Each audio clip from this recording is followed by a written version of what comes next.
Olá, boa tarde. Yes. Sou eu mais uma vez. Desta vez não vim sozinha.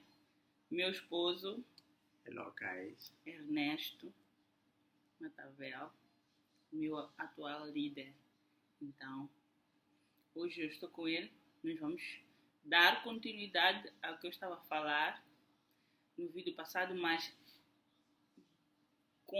agora vamos fazer à luz da palavra.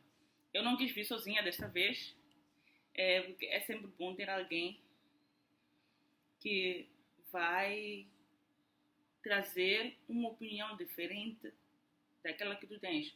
Mas porque o Espírito é o mesmo, com certeza vamos sempre colidir no mesmo sítio. That's right. Então, eu vou começar. Primeiro, eu quero deixar algumas palavras do livro de Provérbios, né? Vão ler Provérbios 12, 15, 16, 17 e 18. É muito abençoado. Leiam todo o livro de Provérbios. Ele sozinho é uma bênção. Tem ensinamento para a vida diária, para o dia a dia. Então, Provérbios 12, 15 diz: o caminho do insensato aos seus próprios olhos parece reto, mas o sábio dá ouvidos aos conselhos. 16. A ira do insensato num instante se conhece, mas o prudente oculta a afronta. 17. O que diz a verdade manifesta a justiça, mas a testemunha falsa é fraude. 18. Alguém a cuja tagarelice é como pontas de espada, mas a língua dos sábios é medicina. Não é? Esse aqui é Provérbios 12, 15 a 18. Então vocês vão ler todo Provérbios 12, é uma bênção. Então, em continuação do vídeo passado, eu vou ler, lembra que eu falei e deixei a deixa de Oséias 4, 6. Vou ler todo o capítulo de Oséias e vamos falar sobre isto agora. E vão perceber que Oséias 4 praticamente fala em palavras resumidas tudo aquilo que eu falei no primeiro vídeo sobre a igreja. Mas vamos ver uma coisa interessante aqui mesmo em todo o capítulo de Oséias. Então, eu estarei lendo na versão King James atualizada. Então, diz assim: ouvi, pois, a palavra de Yahweh, vós filhos de Israel, porquanto o Senhor tem uma grave acusação a proclamar contra o povo que habita nesta terra. Porque não há verdade, bondade, compaixão, misericórdia, justiça, nem conhecimento de Elohim, Deus, sobre a terra. Tudo quanto aparece sobressai é maldição, mentira, assassinato, roubo, furto, adultério, traição, transgressões, muito além dos limites. A violência e o derramamento de sangue crescem separados. Por este motivo, a terra ressequida está de luto. Todos os seus habitantes desfalecem. Os animais do campo, as aves do céu, os peixes do mar estão se extinguindo. Todavia, que ninguém ouse levantar palavra de censura nem repreensão contra o povo, porquanto a minha acusação é contra vós, ó sacerdotes. Eis que tropeçais dia e noite, e os profetas são levados a tropeçar convosco. E por essa razão destruirei Israel, vossa mãe. Eis que o meu povo está sendo arruinado, porque lhe falta conhecimento da palavra. Porquanto fostes negligentes no ensino, eu também vos rejeitarei, a fim de que não mais sejais sacerdotes diante de mim, visto que vos esqueceste da Torá, lei do teu Elohim, Deus, eis que eu também ignorarei vossos filhos. 7. Ora, quanto mais se multiplicou o número de sacerdotes, mais eles pecaram contra mim. Eles trocaram a glória que lhes pertencia por algo que só lhes traz vergonha e humilhação. Eles se alimentam dos pecados do meu povo e intimamente desejam que eles pratiquem o mal cada vez mais. Sendo assim, repreenderei severamente tanto o povo quanto os sacerdotes por causa dos caminhos que preferiram e lhes retribuirei de acordo com todas as suas atitudes. Comerão, não se satisfarão, entregar-se-ão aos deuses da fertilidade, mas não desenvolverão descendência, porquanto abandonaram Yahweh e se entregaram à prostituição, ao vinho velho e ao novo, estragando o discernimento e bom senso do meu povo. Eis que o meu povo tem consultado ídolos de madeira e de um pedaço de pau acreditam que receberam respostas. Ora, um espírito de prostituição os seduz e eles, prostituindo-se, se afastam, abandonam o seu Elohim, Deus. Oferecem sacrifício nos altos dos montes, queimam incenso nas colinas, debaixo das árvores frondosas como o carvalho, o álamo, o terebinto, pois a sua sombra lhes proporciona, que elas proporcionam é aconchegante. E assim vossas filhas se tornam prostitutas e vossas noras cometem adultério.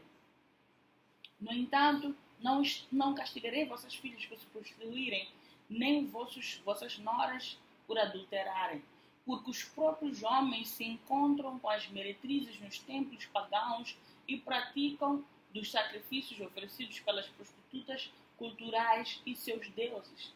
Ora, um povo sem bom senso e sabedoria corre para atirar-se à ruína e destruição. Ó Israel, ainda que escolhas adulterar, não faças com que Judá também venha a ser culpada. Não venhas a Gilead e não subais a Betel-Aven, casa da impiedade. E não dizeis juro por nome de Yahweh. Bom, só restaram mais 3 versículos. Eu parei no versículo 15 e vai até o versículo 19. Estamos com mais 4 versículos. Mas eu creio que você pode ir ler na sua casa até o fim para encurtarmos o tempo. Então, meu marido assistiu o vídeo. Mas eu vou resumir. Eu no vídeo anterior falava sobre a questão da hipocrisia na igreja, a questão de nós irmos à igreja e não sermos igreja, a questão de nós irmos à igreja e não praticarmos a igreja na realidade. Então, a minha crítica, vou dizer assim, porque de acordo com alguns comentários que eu vi, percebi que alguns receberam, alguns não receberam devidamente, não é? Então, a minha crítica era nesse sentido, mas não crítica de modo a fazer com que as pessoas desfaleçam, mas de chamar a consciência que nós devemos ser cristãos verdadeiros, seguir a Cristo, e não simplesmente ser churchgoers, alguém que vai à igreja no domingo e é só isso, mais para dizer que eu sou cristão, não porque realmente segue aqueles que são os ensinamentos da Bíblia. Então acho que visto um pouco do vídeo. Então, antes de eu começar a comentar, quero que comente com relação a isso. Por que eu trouxe Oséias? Porque eu acho que Oséias é muito claro. E muito por causa do versículo 6, Oséias 4, versículo 6, que muita gente fala, né? Muita gente comenta sobre os pastores, vou dizer assim. Todos falam, o povo está aparecendo por falta de conhecimento. Mas, na verdade, eu vou descobrir depois que não leem todo o versículo. Param por aí. Mas a Bíblia diz o porquê que o povo está nesta situação atual. E vemos que Oséias é um livro muito antigo, mesmo antes do Novo Testamento, e fala sobre a situação atual da igreja. Então, é mais ou menos isso. Ok. Não, a palavra de Deus está mais clara. Se nós olhamos para a palavra de Deus, nós entendemos que são escrituras inspiradas por Deus, não é? Que visam revelar aquilo que é o tempo presente, passado e vindouro de Deus. E nota que a Bíblia é a mesma desde os tempos passados até hoje. Na verdade, é um livro que não tem validade, não expira, não é? Então, a razão pela qual nós queremos compartilhar algum entendimento da palavra de Deus, porque realmente o que acontece nos dias atuais, para alguns é novidade, para alguns não é novidade, porque está escrito na palavra. Se formos a ver com muita atenção, estamos a atravessar momentos que a igreja está de pés para o ar. Hoje em dia, o pastor que na verdade deveria deixar 99 ovelhas na igreja e sair fora à busca da ovelha perdida, o assunto inverteu-se. Hoje, as ovelhas é que devem procurar pelo pastor, não é? Hoje, as ovelhas é que devem criar condições para o pastor estar bem. Mas quando nós olhamos na luz da palavra de Deus, é diferente. Então, isso nos dá indicação que aquilo que está a acontecer agora, realmente a igreja já está a adorar o homem, já não está a adorar a Deus. Pelo que todas as atenções estão no pastor. Tem a primeira questão do fundo que eu trago aqui. Por exemplo, eu já fiz parte de certos ministérios, já colaborei com certos ministérios. Haviam pastores que diziam, por exemplo, se você quer sair lá fora, pregar na rua, no ônibus, evangelizar nos hospitais, receber convite ou aceitar convite para ir pregar numa outra igreja, para ir cantar numa outra igreja, você precisa da cobertura espiritual desse pastor. Ok? Atenção, cobertura espiritual desse pastor. E não de Deus. Agora, eu comecei a ver esses cenários e disse, não, Deus é uma coisa errada aqui. Tem muita gente a aparecer na rua, tem muita gente a aparecer nas cadeias, tem muita gente a aparecer dentro daquilo que nós chamamos de igreja, dentro das paredes, né, de determinadas igrejas. Pessoas que já estão lá há muito tempo, mas por causa da mensagem e da rotina da igreja que tem, as pessoas continuam no mesmo nível espiritual. Então, eu trago essa questão para nós analisarmos. É divino isso? É a vontade de Deus? Um momento. Falou dessa questão da cobertura espiritual. Eu quero que a gente vá um pouco deep aí nesta questão da cobertura espiritual. Porque vamos lá ver o versículo, acho que pode ser mesmo o versículo 6. Né? Vou ler numa outra versão. Não se preocupe. O versículo 6 diz: o meu povo está destruído porque lhe falta conhecimento.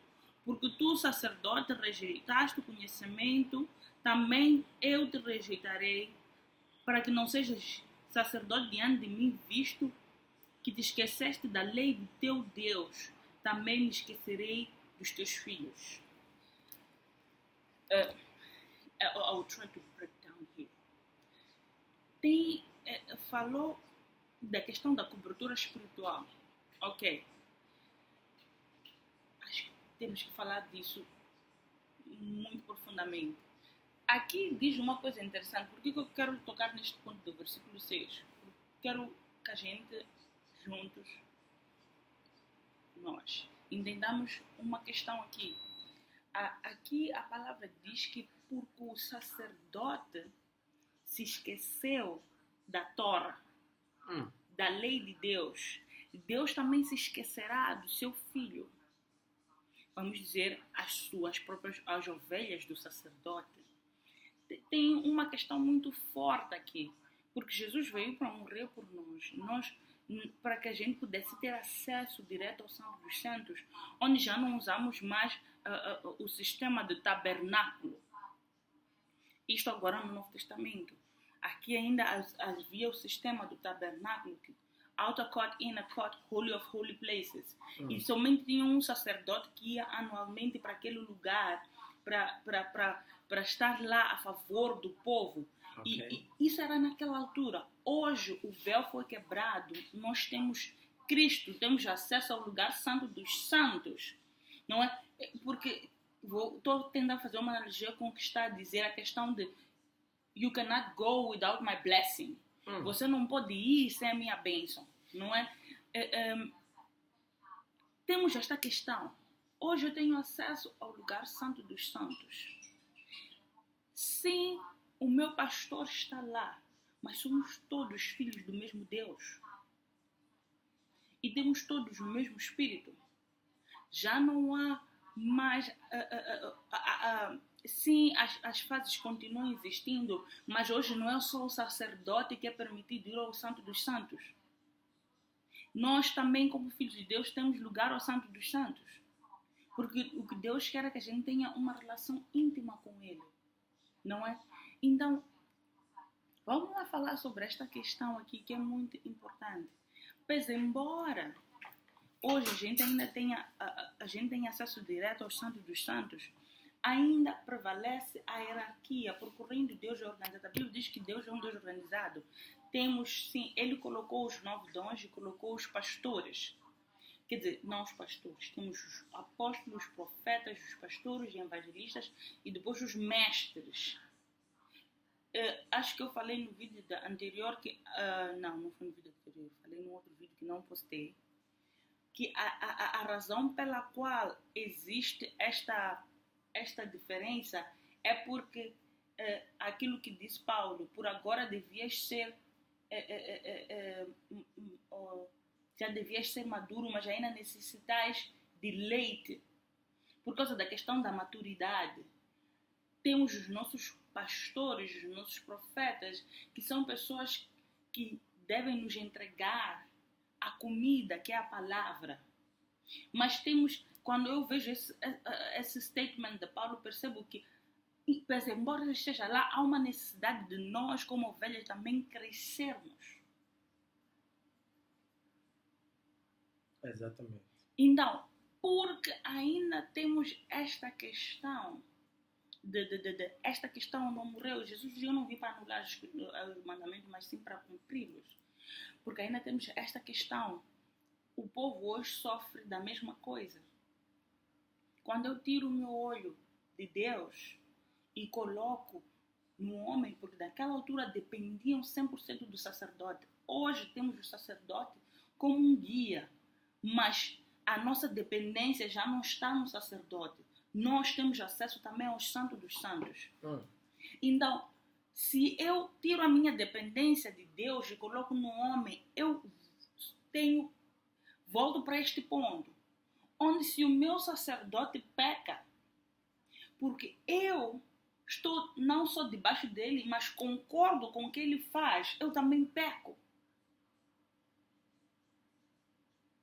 Okay. Acho que as pessoas não têm muita noção disso. Não tem muita noção. Nota uma coisa que é muito interessante. Eu tive, pela graça de Deus, a oportunidade de passar pelo mundo e perceber como é que o diabo opera quando a questão é essa. Ok? No Antigo Testamento, como a minha esposa dizia, que todos dependiam do profeta, tinham que ouvir aquilo que o profeta recebeu de Deus. Então Deus disse, não, as pessoas viajam dos seus países para Israel, viajavam para ir adorar, mas agora a coisa já mudou. Praticamente Deus quebrou a limitação que existia. Você adora Deus na sua casa, ao conduzir, ao acordar, em qualquer canto, e Deus vai te ouvir. E como diz a palavra de Deus, que o Espírito dele está em nós, e como o Espírito dele carrega o poder da omnisciência e da omnipresença, ele sabe exatamente onde que a gente pretende ir, onde que a gente está. Ok, nota uma coisa interessante. Se Deus quebrou essa limitação, nota o que Satanás faz. Ele levantou primeiramente a seita demoníaca liderada pelos curandeiros. Se você, por exemplo, quer prosperar, estar bem na vida, você vai ter com ele, não é? Ele vai te dar um espírito, um demônio. Mas nota que tu nunca podes fazer nada, não podes se deslocar para lugares distantes sem ter que informar a este demônio que ele te deu. Que, ouça lá, nós estamos aí, vou dar um exemplo. Eu saí de Moçambique para a África do Sul. Se eu já fiz pacto com ele, ok? Eu tenho que ajoelhar e dizer vaca mungoi, vaca stoi, vaca manhã, eu estou a viajar, me acompanha, ok? E assim é. Nota que Satanás transportou a mesma doutrina diabólica para dentro das igrejas. É a razão pela qual lá os demônios dizem, os curandeiros dizem, se você não informar esses defuntos, esses demônios nós te demos, você não vai ficar abençoado, teu caminho não vai ficar claro. É a mesma coisa que Satanás implantou nas igrejas. Há pastores que têm coragem de dizer o seguinte: se você sai do meu ministério, por exemplo, se você sai, vai pregar fora sem minha cobertura, você estará a agir dentro da desobediência. E automaticamente você não será abençoado. 2. Quando você decide sair deste ministério, ele diz você, tem algumas pessoas que dizem, você não vai ser abençoado, vai ser amaldiçoado. Se notamos com muita atenção, tem seitas, por exemplo, a velha apostólica ainda continua a usar o mesmo método. Quem carrega o Espírito, que eles chamam de Espírito Santo, entre aspas, é o apóstolo. Quem deve ler a Bíblia é o apóstolo. Se entramos nas igrejas pentecostais, entre aspas, você vai descobrir, você vai notar uma coisa, que a toda diligência espiritual, né? A palavra que deve controlar os crentes é do tal profeta, é do tal pastor, do tal evangelista. Razão pela qual que leva muita gente a perecer por falta de conhecimento, faz com que as pessoas mendiguem sempre a oração do pastor, a imposição de mal, enquanto não sabem que estão debaixo de uma unção demoníaca. Ainda neste ponto, eu só quero ler o versículo de Oséias 4, versículo 13, que fala sobre este ponto, não é? Um momento só.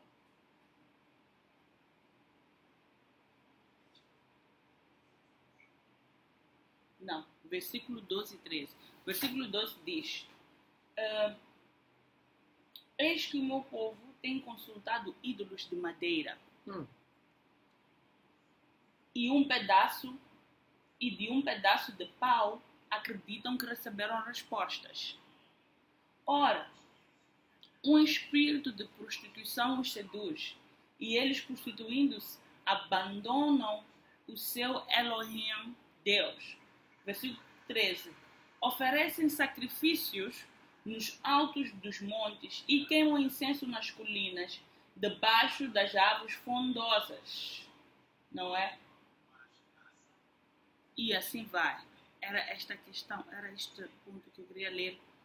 É o que a Bíblia diz, relacionado com o que estás a falar. Muito bem. Então, em torno disso, povo de Deus, nós temos que acordar. Porque nós estamos a adorar ao diabo e na nossa mente nós pensamos que estamos a adorar a Deus. Nota uma coisa muito urgente, meu irmão, minha amada. Se o pastor começa a falar dessas coisas, tens que prestar muita atenção. Qual é o Deus que ele serve? Ok?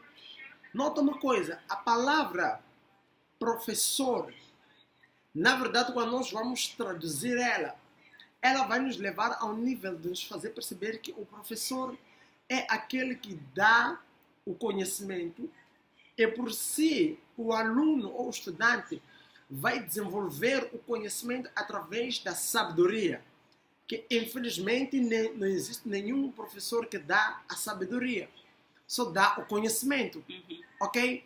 Através desse desenvolvimento, o estudante ou o aluno não se torna toxidependente do professor. Ok. Esse é o significado real de um professor.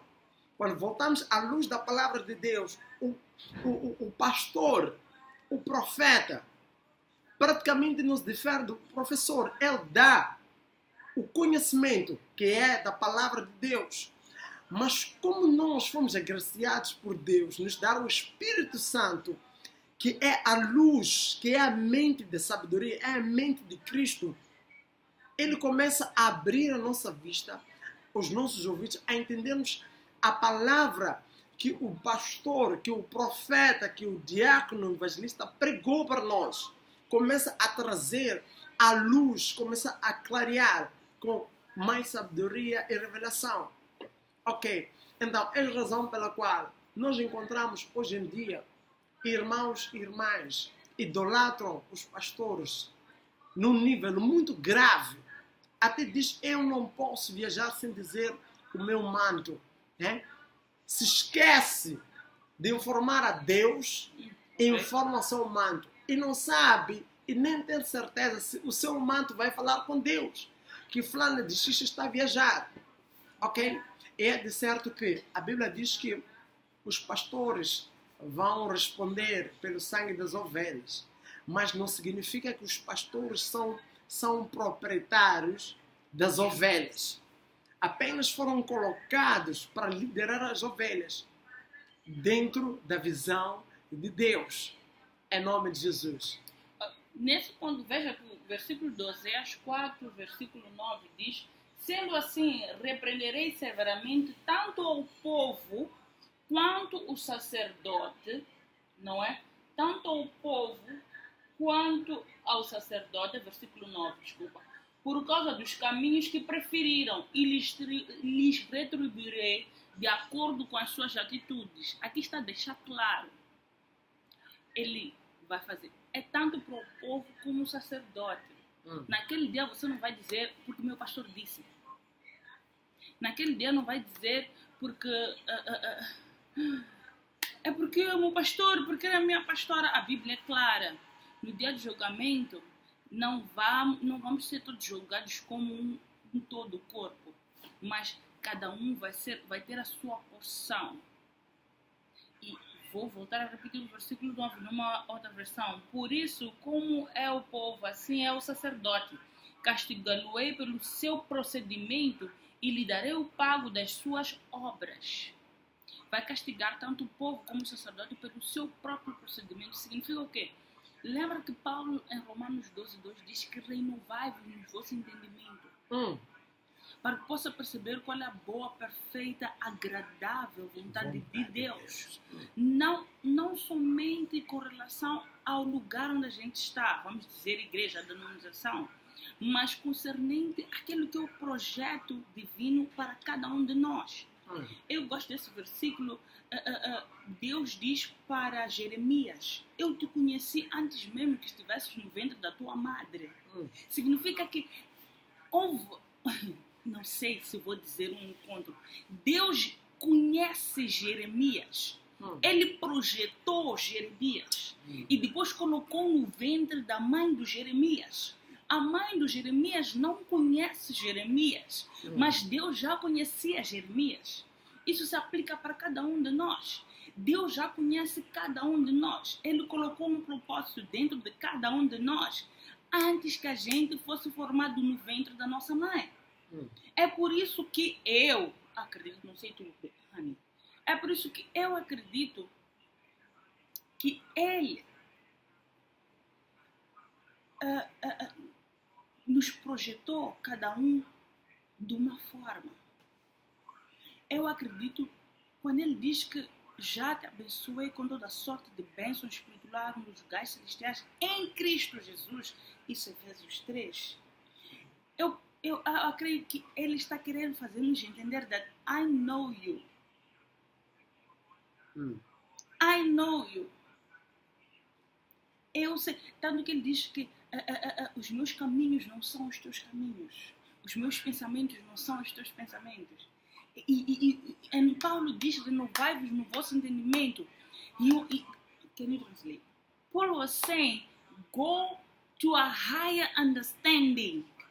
Paulo disse, vai para um entendimento muito alto. You need to understand who is your father. Você precisa entender quem é seu pai.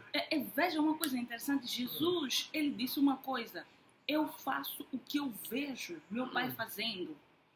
And today, Hoje, we are after the pastor. nós estamos depois do pastor, atrás do pastor. And we don't want to understand what God is busy doing in our life. Nós tentamos perceber Nós não queremos não queremos perceber o perceber que Deus está fazendo na o nossa que vida. Deus está fazendo na nossa vida. Todo dia é um dia novo. There is something that God placed specifically for you to do in that day. Há uma coisa que Deus destinou para você fazer neste dia específico. Então, assim, a Bíblia diz que Deus é um Deus de ordem.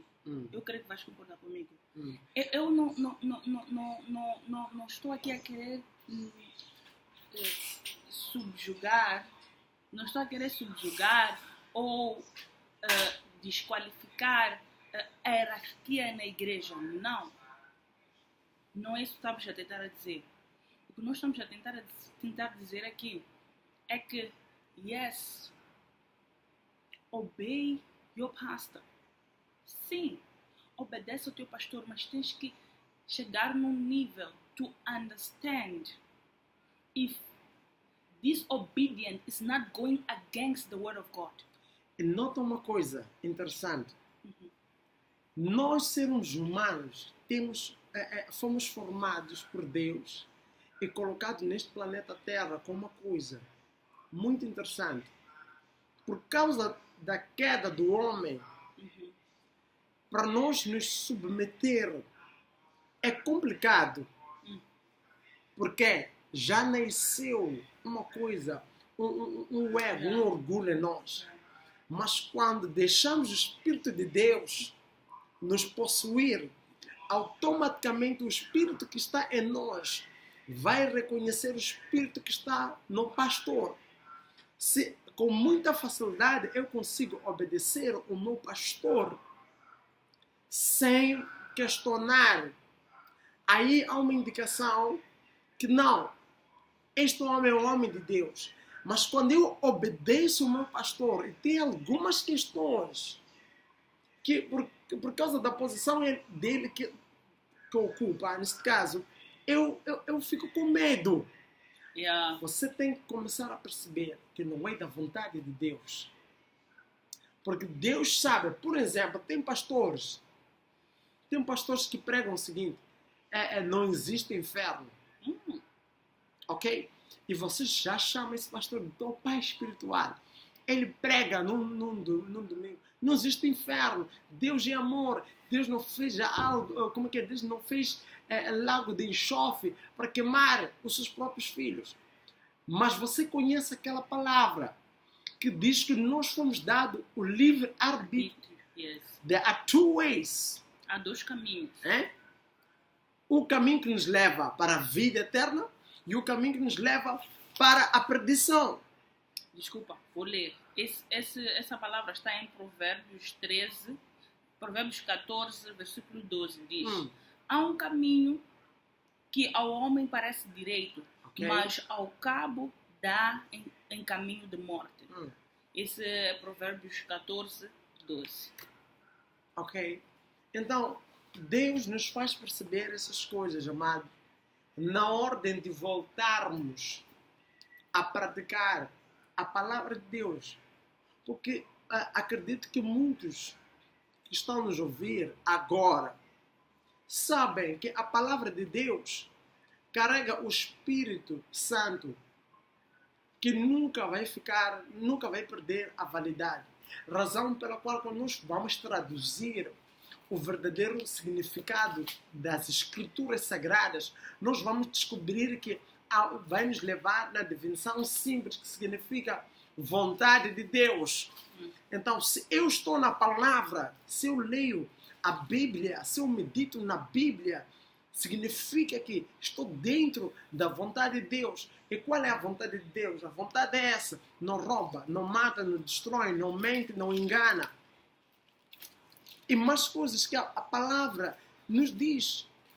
E quando nós vamos mais profundo, vamos perceber que ela carrega essas 3 missões cruciais. Missão de proclamar salvação e resgate. Nos enfatiza a falarmos da santidade e nos leva ao entendimento que no final de tudo nós temos que estar prontos, porque Jesus está a caminho. Ninguém sabe da hora. Ok? Sempre nós temos que estar dentro dessa palavra. No Antigo Testamento já se sabia que veio um homem para salvar a humanidade. Desde até aqui. Então, amados, vamos levar isso com muita seriedade. Continuando. Vamos fazer isto em partes, né? Ok. Podemos continuar, mas vamos fazer assim, da próxima. Gostaria que as pessoas dissessem do que eles gostariam de ouvir. Mas vamos continuar a preparar esses temas, vamos sempre trazer uma coisa nova. Hoje estamos em torno de Oséias 4, em torno daquilo que Oséias 4 diz, que é o que se vive hoje na igreja.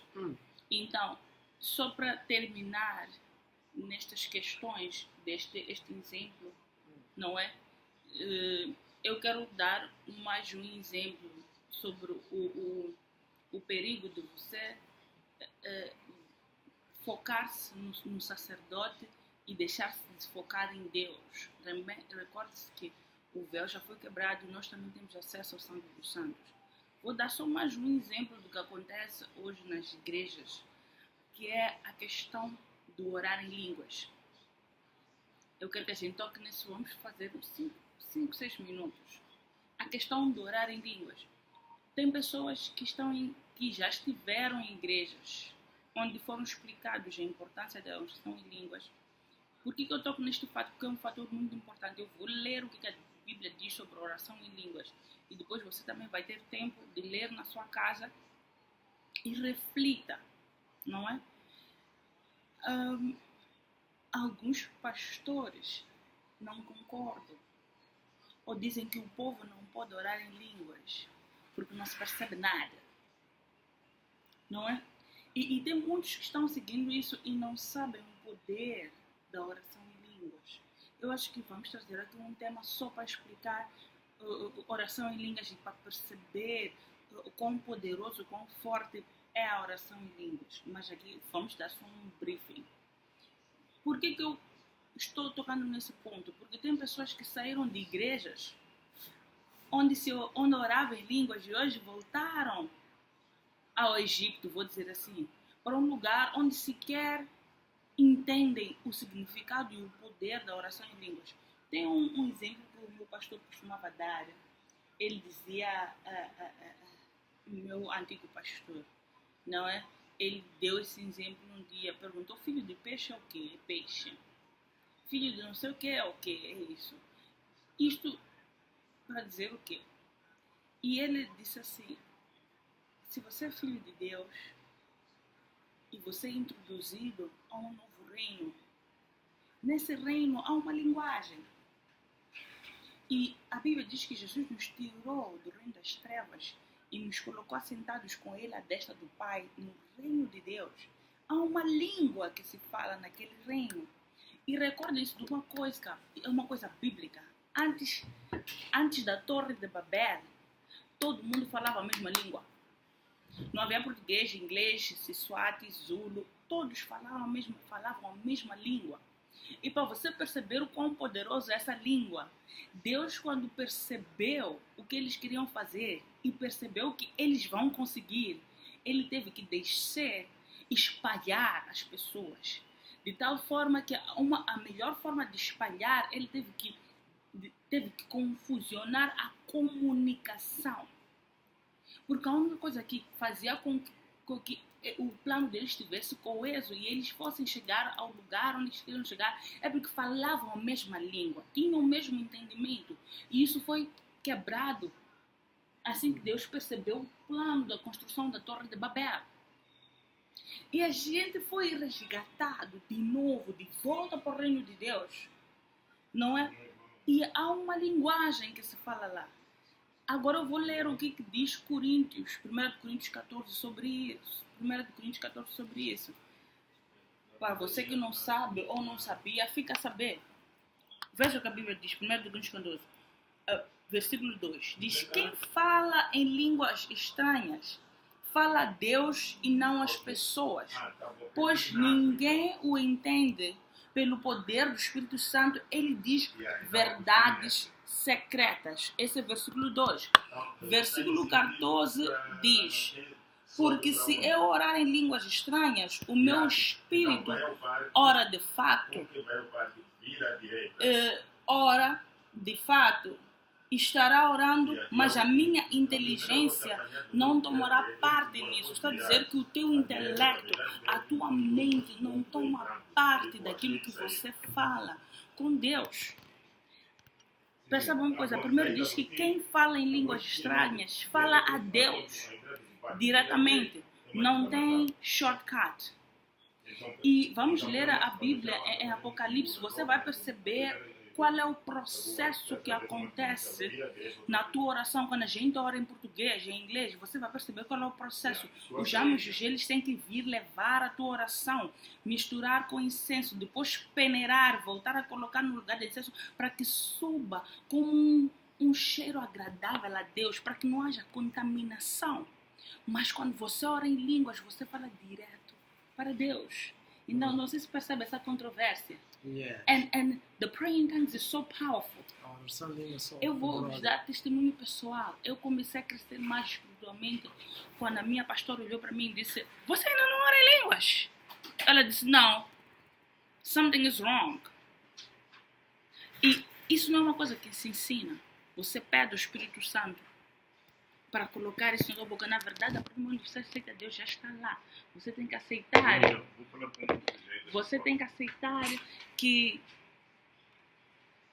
é a tua linguagem divina. Então, fala sobre isso um bocadinho mais para a gente terminar. Bom, na verdade, a minha esposa falou tudo.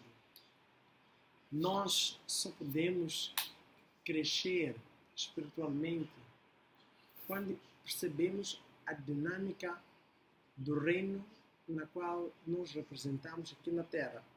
Porque a verdade é uma, nós estamos no planeta Terra, ok? A palavra estar, aliás, o verbo estar, é um verbo que se emprega a uma coisa que foi colocada. É por isso que dizemos, nós estamos no planeta Terra, significa que viemos de algum sítio, estamos no planeta Terra. O que significa, a Bíblia diz que nós somos embaixadores de Cristo aqui na Terra. Ok, nós estamos aqui na Terra para representar um reino.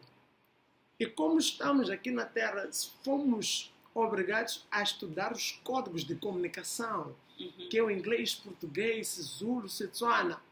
Mas não podemos ignorar o código que nos comunica, que nos dá acesso ao reino dos céus. Que Deus possa te abençoar. Vai meditar nisso. Em nome de Jesus. Tchau. Deus abençoe.